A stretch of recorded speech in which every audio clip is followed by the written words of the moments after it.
Comment ça se passe? Bon, les gens vous voient quand même nettoyer, ramasser, ils sont indulgents, ils sont sympas avec vous, enfin...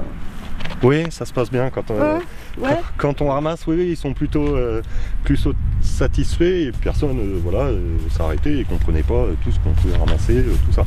Donc non, ouais, ils sont plutôt indulgents, tout ça. Mais je vous rassure, ça revient vite. Ce qu'il faut savoir, c'est que les usagers de la route qui jettent quelque chose par leur fenêtre ou qui viennent déposer à des endroits non collectifs, où on ne collecte pas, c'est passible d'une amende.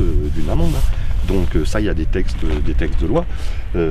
Pour nous, c'est assez compliqué d'ouvrir tous les sacs poubelles qu'on trouve. Ça représenterait une charge de travail supplémentaire. Et voilà, c'est quelque chose qui prendrait du temps, surtout. Qui prendrait du temps. Là, on est sur la Vallonnais, à Vallon. Est-ce qu'il y a des points stratégiques?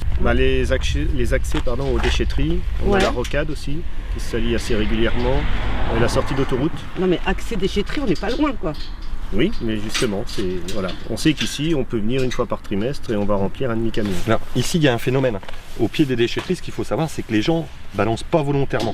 C'est-à-dire qu'en fait, ils sont avec leur remorque, mais le problème, c'est que c'est pas assez bien bâché, harnaché, et ça veut dire que quand avec leur remorque, ça vole de la remorque, et voilà, c'est pour ça qu'on a plein de déchets au pied des déchetteries. Là, c'est pas, je dirais, forcément volontaire. Mais voilà. Ouais. Donc d'où quand les gens vont déposer des déchets en déchetterie, bien fermer leur sac, bien je dirais sangler leurs déchets sur leur remorque, et ça évitera aussi d'avoir beaucoup de déchets sur nos accotements. Comment ça se passe quand il y a du gros, enfin comment on appelle ça, les frigos, des matelas, des choses comme ça? Comment ça se passe? Vous les ramassez aussi? Oui, tout ce qui est sur le domaine public, on ramasse. On a trouvé des frigos, des machines à laver, des salles à manger. On a trouvé une fois une caravane accidentée. Voilà, on ramasse tout ce qu'on trouve.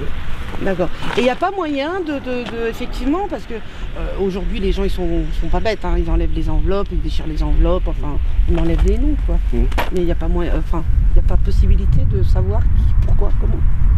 Non. Hormis prendre sur le fait, si le fait accompli, c'est compliqué. Après, je vous dis, on pourrait faire tous les sacs poubelles, mais ce serait une charge supplémentaire, c'est du personnel, c'est du temps, c'est de l'argent aussi. Donc voilà. Et après, aujourd'hui, la seule possibilité pour nous, vraiment réelle qu'on a, c'est de prendre quelqu'un sur le fait. Et voilà. Mais autrement, on n'a pas de pouvoir, je dirais, à aller faire sac par sac, contrôler. De toute façon, pour une campagne, ça a été une journée du nettoyage du domaine public sous le département qui s'est déroulée le 20 mars. Ouais. Donc voilà, et où là la direction a demandé à toutes les agences du département, donc on est 6 agences, de mettre le maximum de personnel pour montrer le nombre de déchets qui pouvaient se trouver sur le bord des routes. Donc voilà, il y avait une opération qui avait été faite. D'accord. Voilà. Mais là c'est juste une étape parce qu'on recommence après. C'est une étape, bien sûr. C'est une étape. Nous, à l'échelle d'Avallon, pour vous donner des chiffres, à l'échelle d'Avallon, donc c'est 40 tonnes de déchets récoltés par an. Donc là pour l'année 2018, c'est 3000 sacs poubelles, c'est 40 000 € de dépenses publiques. Uniquement pour le ramassage. Voilà. Ordure. Voilà. Ensuite, à l'échelle du département de Lyon, c'est 250 tonnes collectées de déchets, c'est 380 000 € dépensés par la collectivité et 21 000 sacs poubelles d'utiliser pour tout ce ramassage et ce nettoyage. D'accord. Voilà. Quand moi je vous parle des 40 000 €, dedans on compte bien la prestation, donc CITA, donc là où on va déposer nos déchets, il y a le matériel, il y a le personnel et il y a les matériaux, donc les 3000 sacs poubelles. Voilà. Ouais. Il suffit qu'il y ait une haie et tout ça, n'importe quoi, ça arrête tout. Alors si c'est des champs, ça va dans les champs. S'il n'y a pas trop de fossés, ça va dans les champs. Autrement, s'il y a un fossé, souvent ça va en fond de fossé. Ou sinon, s'il y a une haie, alors là, ça s'arrête sur la haie et voilà. D'accord. Et voilà pourquoi les cultivateurs se plaignent de toutes les poubelles qu'il y a sur le bord national. Et ceux qui arrivent en vélo, en scooter ou en moto, c'est aussi un danger pour eux. Ah, bien sûr, bien sûr. C'est-à-dire qu'une bouteille aujourd'hui qui est sur la route, n'importe quoi. Si la moto arrive un peu vite, qu'elle ne voit pas, qu'elle la voit pas, ça peut être une source de chute, bien sûr. Bien sûr, comme tout ce qui va être animaux qui va s'être fait écraser, tout ça, on se doit d'aller les retirer. D'accord. Alors vous nous parliez d'astreinte, racontez-nous l'anecdote alors. Allez. Oui, il y a eu un soir, donc on a été appelé vers 22h par le cadre de permanence, puisque des gens avaient perdu tout un chargement sur une route. Donc il y avait un étendoir à linge, il y avait des ordures ménagères, il y avait des morceaux de trampoline, il y avait justement la bâche grillage du trampoline qui volait au vent, quoi. Donc ça peut être dangereux pour quelqu'un qui passe en moto, en scooter. Ça peut être, oui. Et là, à n'importe quelle heure, vous êtes obligé d'intervenir puisque vous êtes d'astreinte. Voilà, oui, on est d'astreinte, donc du vendredi au vendredi, 24 heures sur 24.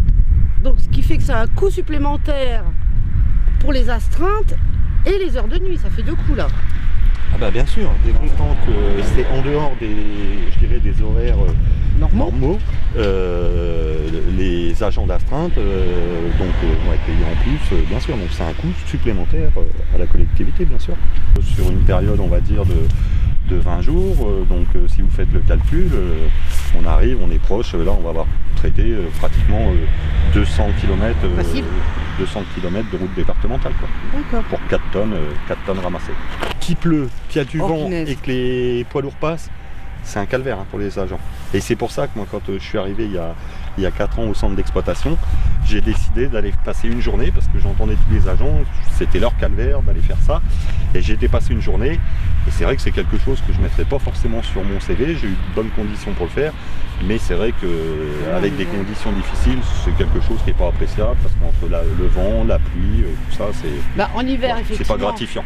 Effectivement, en hiver, la météo y joue, mais en été, c'est pas mieux non plus, hein. Non, parce qu'en été, vous avez les odeurs, vous avez les asticots, enfin je m'excuse, mais c'est un peu ça. Hein. Ouais, les rats, La chaleur. Avec la chaleur, c'est pas mieux non plus. Hein.